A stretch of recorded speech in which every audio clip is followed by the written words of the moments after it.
ഇതിനിടെ സ്ഥാനാർത്ഥി ചൊല്ലി മങ്കടയിൽ മുസ്ലിം ലീഗിൽ കലാപം എന്ന ഒരു വാർത്ത കൂടി പുറത്തു വരുന്നുണ്ട്. മങ്കട നിയോജക മണ്ഡലം പ്രസിഡന്റ് സ്ഥാനത്ത് നിന്ന് കുന്നത്ത് മുഹമ്മദിനെ നീക്കി മഞ്ഞളാംകുഴി അലിയെ വീണ്ടും മത്സരിപ്പിക്കാനുള്ള നീക്കത്തിനെതിരെ കുന്നത്ത് മുഹമ്മദ് നിലപാടെടുത്തിരുന്നു. അനുമോദ് ലീഗിലും കാര്യങ്ങൾ അത്ര സുഖകരമല്ല എന്നുള്ളതാണോ? ലീഗിൻ്റെ അവസ്ഥ എന്താണ്? ഈ സ്ഥാനാർത്ഥി നിർണയം ഏകദേശം പൂർത്തിയാക്കാനായിട്ടുണ്ടോ?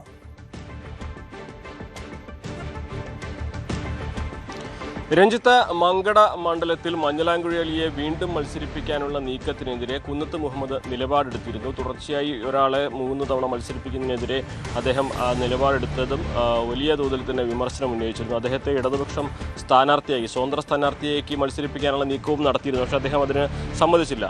അങ്ങനെ ഒരു നിലപാടെടുത്ത സാഹചര്യത്തിൽ ഈ പാർട്ടിക്കെതിരെ വലിയ വിമർശനങ്ങൾ അദ്ദേഹം ഉയർത്തിക്കുന്ന സാഹചര്യത്തിലാണ് അദ്ദേഹത്തിനെതിരെ ഇപ്പോൾ പാർട്ടി അദ്ദേഹത്തിൻ്റെ നിയോജക മണ്ഡലം പ്രസിഡന്റ് പദവിയിൽ നിന്ന് നീക്കിയതായിട്ടുള്ള തീരുമാനം എടുത്തിരിക്കുന്നത്. അദ്ദേഹത്തെ നിയോജക മണ്ഡലം പ്രസിഡന്റ് പദവിയിൽ നീക്കിയതായിട്ടുള്ള ഒരു റിപ്പോർട്ടും അല്ലെങ്കിൽ അതിൻ്റെ നിർദ്ദേശവും പുറത്തു വന്നു കഴിഞ്ഞിരിക്കുന്നു.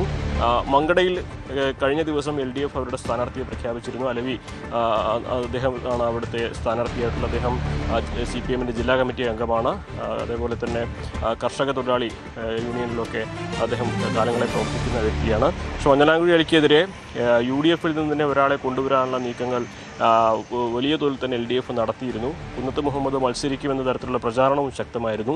എന്നാൽ താൻ അത്തരത്തിലൊരു തീരുമാനം, LDF-നെ സ്ഥാനാർത്ഥിയായിട്ട് മത്സരിക്കില്ല എന്നൊരു തീരുമാനം നേരത്തെ പ്രഖ്യാപിച്ചതാണ്. അതിൻ്റെ തൊട്ടു പിന്നാലെയാണ് LDF-നെ സ്ഥാനാർത്ഥിയെ പ്രഖ്യാപിച്ചതും അതിൻ്റെ പിറ്റേ ദിവസമാണ് ഇപ്പോൾ ഈ അദ്ദേഹത്തെ പാർട്ടിയുടെ പദവിയിൽ നീക്കിയതായിട്ടുള്ള വാർത്തകളും പുറത്തു വന്നത്. ഇനി അദ്ദേഹം സ്വതന്ത്രമായി മത്സരിക്കുമോ എന്നുള്ള കാര്യമാണ് അറിയേണ്ടത്. മഞ്ഞളാംകുഴി അലി മങ്കടയിൽ സ്ഥാനാർത്ഥിയായിട്ട് വരികയാണെങ്കിൽ, ഒരു സ്വതന്ത്ര സ്ഥാനാർത്ഥിയായിട്ട് കുന്നത്ത് മുഹമ്മദ് മത്സരിക്കുകയാണെങ്കിൽ ഇടതുപക്ഷത്തിൻ്റെ നിലപാട് എന്താകുമെന്ന ചോദ്യവും ഒരുപാട് സസ്പെൻസ് ഒളിപ്പിക്കുന്ന തരത്തിലേക്ക് സാഹചര്യങ്ങൾ മാറ്റുന്നുണ്ട്. എന്താണെങ്കിലും ഈ ഇടതുപക്ഷത്തിൻ്റെ പ്രധാനപ്പെട്ട തന്ത്രം UDF-ൽ നിന്ന് അവിടെ അതൃപ്തരെയോ UDF-ൻ്റെ നയങ്ങളുമായി ചേർന്ന് പോകാത്തവരെയോ ഇടതുപക്ഷത്തേക്ക് കൊണ്ടുവന്ന് സ്വതന്ത്രമായി മത്സരിപ്പിക്കുക എന്നുള്ളതാണ്.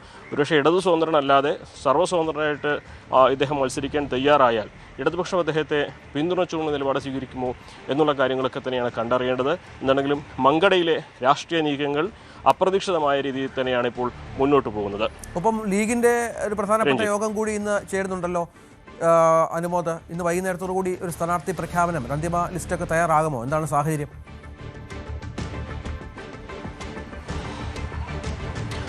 രഞ്ജിത്ത്, മുസ്ലിം ലീഗിൻ്റെ നിർണായക യോഗമാണ് അല്പസമയത്തിനകം മലപ്പുറത്തെ ജില്ലാ ആസ്ഥാനത്ത് നടക്കുക. ഇതുവരെ സാദിഖ് അലി ശിഹാബ് തങ്ങൾ എന്ത് തീരുമാനമെടുക്കുമെന്ന കാര്യത്തിൽ ആർക്കും ഒന്നും പറയാൻ കഴിയാത്തത്ര ഒരു അനിശ്ചിതത്വം നിറയുന്ന സാഹചര്യമാണ് നിലവിലുള്ളത്.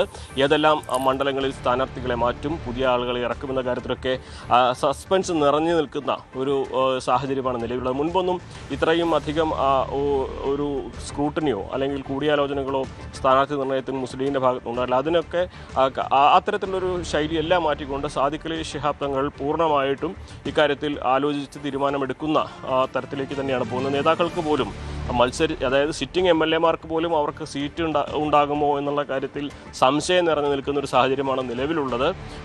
ചില MLA-മാരൊക്കെ തന്നെ PK കുഞ്ഞാലിക്കുട്ടിയെ പോലത്തെ മുതിർന്ന നേതാക്കൾ, അതേപോലെ Perinthalmanna MLA Najeeb Kanthapuram, Manjalamkuzhi Ali, PK Basheer, N Shamsuddin, അങ്ങനെ ചില പേരുകളൊക്കെ തന്നെ ഉറപ്പായിട്ടും മത്സരിക്കുമെന്ന് പറഞ്ഞു കേൾക്കുന്നുണ്ടെങ്കിലും പല മണ്ഡലങ്ങളിലും, കൊണ്ടോട്ടി അടക്കമുള്ള പല മണ്ഡലങ്ങളിലും ഒരു പക്ഷേ സ്ഥാനാർത്ഥിയായിട്ട് പുതുമുഖങ്ങളെയോ മറ്റ് വ്യക്തികളെയോ പ്രഖ്യാപിക്കാനുള്ളൊരു സാധ്യതയും തള്ളിക്കളയാനാകില്ല.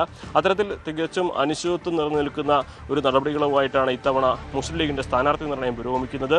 ഇന്ന് സാദിഖ് അലി ശിഹാബ് തങ്ങൾ മുസ്ലിം ലീഗിൻ്റെ എല്ലാ ഭാരവാഹികളുമായിട്ടും നേരിൽ കൂടിക്കാഴ്ച നടത്തി അവരുടെ അഭിപ്രായ ശേഖരണം നടത്തി. അതിനുശേഷം ഹൈപ്പവർ കമ്മിറ്റിയുടെ യോഗമുണ്ട്.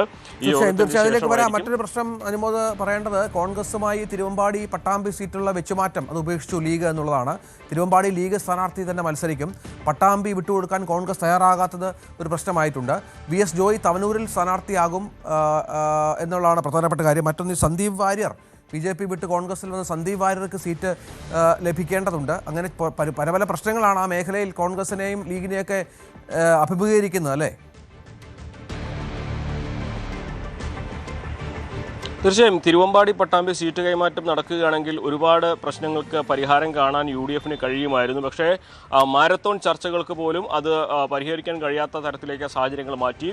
തിരുവമ്പാടി പട്ടാമ്പി സീറ്റ് കൈമാറ്റം ഉണ്ടാകില്ല എന്ന കാര്യത്തിൽ ഏകദേശം ധാരണയായി കഴിഞ്ഞിരിക്കുന്നു. കോൺഗ്രസ് പട്ടാമ്പി സീറ്റ് വിട്ടുകൊടുക്കാൻ തയ്യാറാകാത്തതാണ് പ്രധാനപ്പെട്ട ഒരു പ്രശ്നം. ലീഗ് നേരത്തെ തന്നെ തിരുവമ്പാടി വിട്ടു നൽകാൻ തയ്യാറാണെന്ന് അറിയിച്ചെങ്കിലും കോൺഗ്രസ് അവിടെ TP ഷാജിക്ക് വേണ്ടി ആ സീറ്റ് കോൺഗ്രസ് തന്നെ മത്സരിക്കണമെന്നൊരു നിലപാട് എടുക്കുകയും ജില്ലാ നേതൃത്വവും പ്രാദേശിക നേതൃത്വമൊക്കെ അതേ നിലപാടിൽ ഉറച്ചു നിൽക്കുകയും ചെയ്തതോടെയാണ് സീറ്റ് കൈമാറ്റം നടക്കാത്തൊരു സാഹചര്യം വന്നിരിക്കുന്നത്.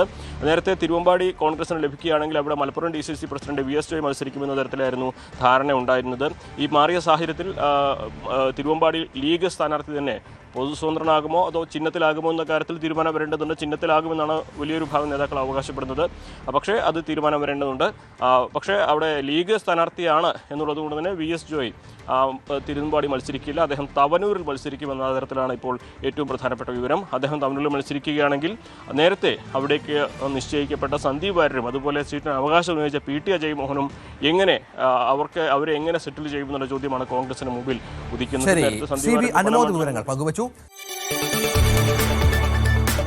കൂടുതൽ വാർത്തകൾക്ക് News 18 Keralam YouTube channel subscribe ചെയ്യുക.